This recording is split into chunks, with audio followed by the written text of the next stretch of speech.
फैज़ साहब उनको ये मान लेना कि वो पाकिस्तान के शायर हैं, ये सही नहीं है।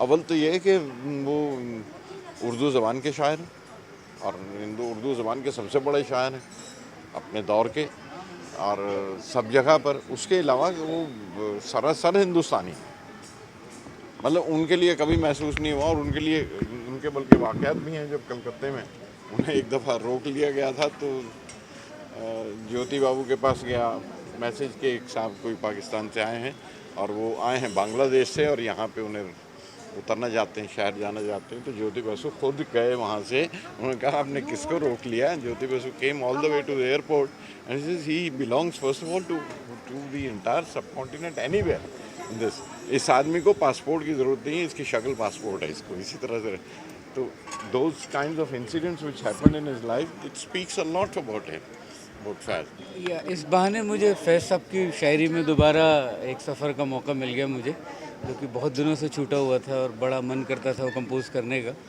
पर कभी फिल्म्स के से वक्त नहीं मिल पाता था। तो ये मुझे अपनी जर्नी के लिए मेरे लिए एक बहुत बड़ा एक प्रोग्राम है ये।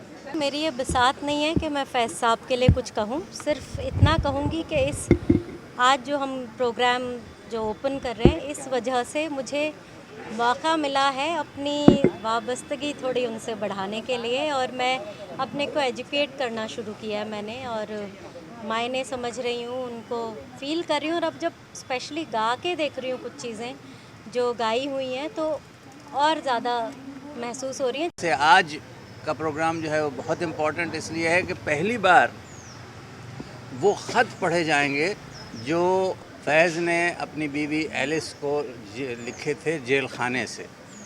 और ये जेल भी मैं आप लोगों को बता दूं कि ये कोई मामूली जेल नहीं थी जो आज के पॉलिटिशियंस पकड़े जाते हैं और दूसरे दिन छूट जाते हैं, वैसी जेल नहीं थी।